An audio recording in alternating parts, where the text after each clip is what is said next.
got a new segment for you today. This is Chip's Picks, or as I like to call it, Pop's Picks. Hemmings came out in 1954. I don't remember ever being introduced to Hemmings. My father had Hemmings all the time. He would use it to find projects for customers, to find projects for himself, or just to dream. And now we're able to do it online. It's pretty cool. So what'd you pick out for us today, Pop? What do we got? Let's see, let's scroll through here. All right.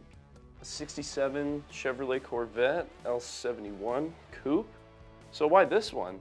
Well, you know, I was going through and I saw this 67 Corvette, and I have always loved this body style. And I would like to build one day, but right now I'm just dreaming. One of the cool things, I was looking through the photos, and a lot of people might look at the engine and they see the overspray on the intake manifold. Well, that's actually the way it was really done at the factory. So this is a correct restoration because they didn't mask them up. They just painted the block and left that aluminum intake manifold the way it was. Just that little bit of overspray on it, which to me is pretty cool if you wanted an all stock car. I probably wouldn't buy this one because you're gonna spend the money because it is so nice. I'm gonna wanna cut it up and change it. So I would look for something that's not quite this nice. But for somebody out there, this is a good car for you. What does make it so nice? I see it's listed for $235. It's not a split window. So what makes this one so unique? Well, it's all original. It was restored with all NOS parts and some reproduction parts, but everything is done correct. It still has the original interior, but it's nice. This car has never been abused. It's a nice car. It came from New Jersey. It's had 4 owners, but from the pictures and everything I see, I would trust this 110%. Check this out, bro. It's a tri-power, and it's got 3 carburetors on it. You can see the overspray on the intake manifold. It's got the air cleaner above it, but this is a performance car and would be a lot of fun to drive.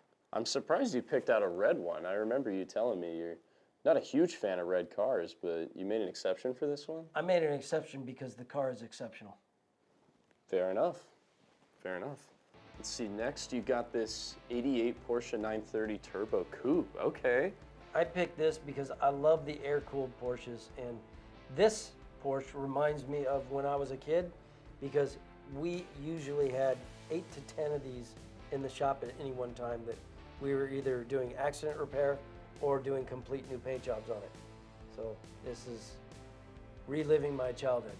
8 to 10?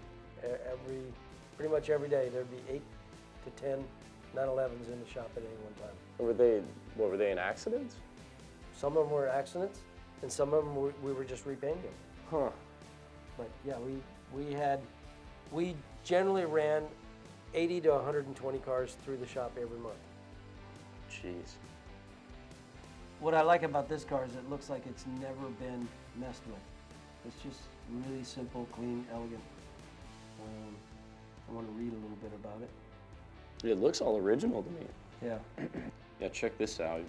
I don't know if you've seen the price guide on the Hemmings website. Yeah, what other cars have sold for? Yeah, so this shows what all the other ones have sold for in the last, looks like, 4 years here. Yeah, they've gone up a little bit. Went up in mid 22 and then tapered off, not growing up as much, but they're still up there.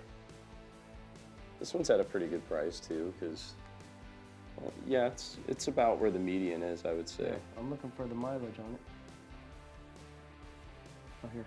Oh, 95. 95,300 miles. Still looks really clean. It looks really good for 95,000. That's crazy. I know you've been super into the Manxes lately, and I mean, you just built that one for SEMA 2 years ago with the Porsche badging on it, but thinking about maybe getting yourself a Porsche, Pop?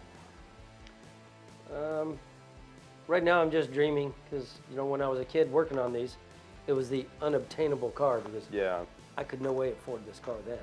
So growing up with you, when I was a little kid, you sort of, I mean, you definitely helped me refine my taste in cars and what I liked about cars. And I remember big spoilers were a big no-no for you. So I'm curious what you think of the wing on this car, because like, would you change it? Would you leave it there? I have never been a big fan of this overstyled wing on the back, but it actually serves two purposes. When you look at the engine compartment, I'll bring it up here, you see this intercooler. Well, that wing clearances all of that. So you have to have that space above the engine there. If I could ever move that down, I don't mind the large flares, but I would rather see a smooth deck lid, or maybe a smaller wing, or even if the wing was body color or something. But being a designer can sometimes be a curse, because you look at things and you think, I'd like to change that. Instead of just appreciating it and enjoying it as it is, you want to cut it up and change it. But that's what makes things cool. Well, this was a '68 Plymouth Barracuda super stock race car, and this just reminds me of my childhood too, because I started going to the drag races with my dad back in the '60s, and you would see these, and going into the '70s, also into the '80s. You know, drag racing was something that almost anybody could do. You went to your local speed shop, you bought stuff, put it on your car, and you went out and raced, and you could actually do really well. It has gotten now to the point where, you got to have millions and millions of dollars to be competitive. But you can still do bracket racing. That's what this car is. So if somebody wants to have fun doing some bracket racing, or just put it on the street and enjoy it and wow your friends, this is the car to do that with. Love the huge Firestone slicks on the back. Those are sweet. There's no way this thing's street legal, right? Well, check out that with the cross ram, dual quad intake on the Hemi. This is a nice, fun car. What would be fun is find something like this, take it apart, and rebuild it as a show car. Do a single color or maybe a subtle graphic, but like I say, I don't look at it to look at this is what I'm buying. I look at it as something to work with, and this would be a fun car to work with. There might be some drag racers that'll fight you on that, but that makes sense for you. You can still race it. Yeah. Maybe you'll get best appearance. Is that an award at drag races? Yep. Okay. I didn't actually know that. I love the graphics on it.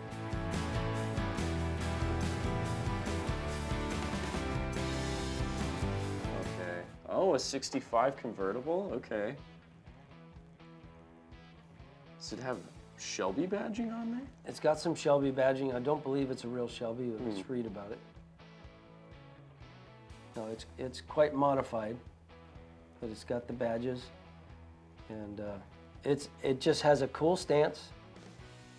Yeah, I like the stance. I've always liked the convertibles. It looks like all the body panels line up real nice. It's got nice wheels on it. I like the tires. I like the grille. I didn't see the motor yet.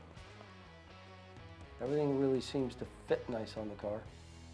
It looks great. Photo gallery's top notch too. They really covered their bases here.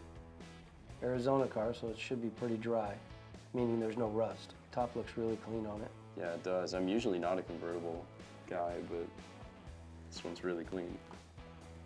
Okay, we can see the interior here. All black interior. Clean interior. Oh, it's nice, yeah. I'm looking for the motor. Here we go. Okay. Pretty clean. Aftermarket radiator. Yeah. When I look at this core support there, it looks like it's never been damaged. That looks like factory stamping. So that's a good thing to look at. What I like about the '65, and whether it's convertible or fastback or coupe, it's the first year of the Mustang, and the Mustang really changed what was happening in the sports car world.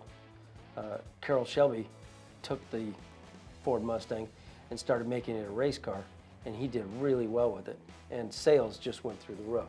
When it first came out, everybody thought, oh, it's a secretary car. Well, Carroll Shelby fixed that. He made it a man's car. Yeah. Race car. First generation '65 and '66. That's nice. What were they asking for this one? Let's take a look. 93. Yeah, so it's up there. I mean, it seems to be in pretty great shape. That's not completely out of the question.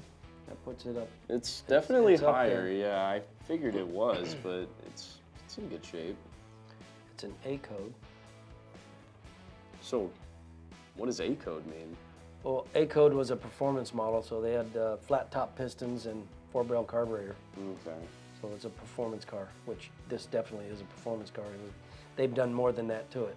Yeah. So they've beefed it up. But it's a good looking car. It Nice. is. Yeah. Yeah, see the doors look really clean in there. Yeah. Yeah. I feel like it's kind of normal with most cars from around that time, right? I mean, unless it's been completely restored, then. Well, that was fun. It was fun. Yeah. Those are some cool cars you picked This out. is just like I did with my dad, but you're welcome to go. I'm gonna stay here and dream for a while. I'm gonna keep looking. You know, like I say, I did this with my dad. I'm still living my childhood every time I look at Hemis.com. This has been fun. I'm glad I got to sit down and look at these with you, and I'm glad we're gonna start doing this once a month. So thank you guys for tuning in to our first episode of Chip's Picks. We will see you guys next month. Let us know in the comments which of the 4 cars you would want to take home, and maybe let us know what you'd want to see in next month's episode. Thanks for coming down to Foose Design today, and we'll see you guys next time.